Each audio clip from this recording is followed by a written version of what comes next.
الحمد لله وكفى وسلام على عباده الذين اصطفى أما بعد فأعوذ بالله من الشيطان الرجيم بسم الله الرحمن الرحيم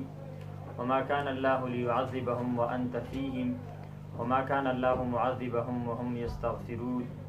صدق الله العظيم.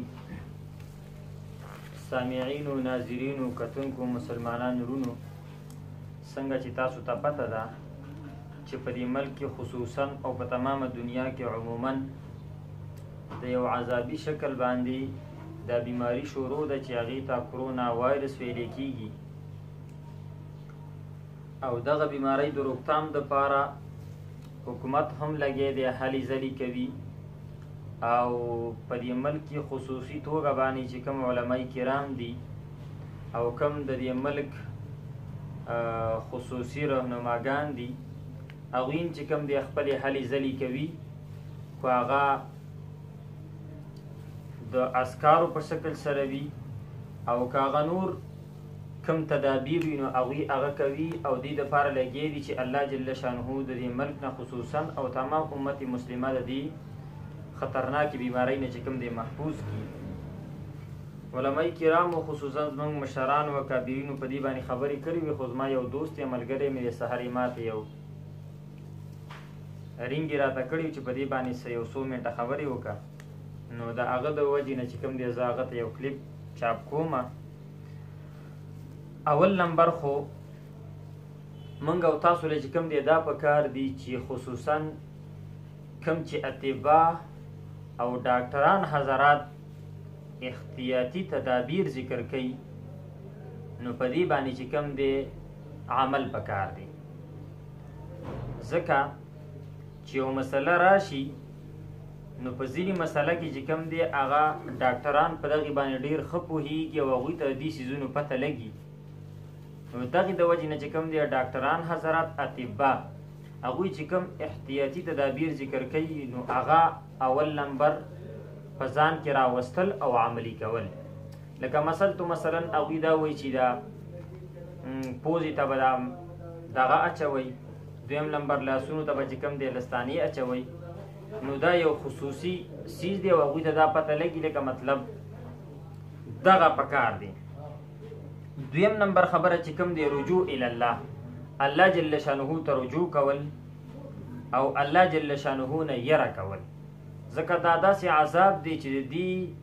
موږ که وګورو نو په ظاهري طور باندې چې کوم دی د دې دغه نشته دی، د دې بیمارۍ علاج چې کوم دی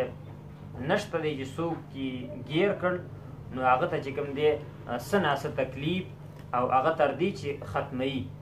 نو اوسه پورې موږ ونه کتل چې کوم کسان یې پاکستان کې دغه کړي، پاکستان کې خو کم دي، خو بار دنیا باندې چې کوم دی هغې ډېره دغه کړله، الله جل شانه دې مسلمانانو ته دغه نصیب کړي. خو اصل خبره چې کوم دی دا ده چې رجوع الله، الله جل شانه ته رجوع کول او په خپلو ګناهونو باندې توبه او استغفار ایستل. دویمه خبره. درېمه خبره دا ده چې توبې سره سره چې کوم دی دا مسنون دعاګانې چې کوم علماء کرامو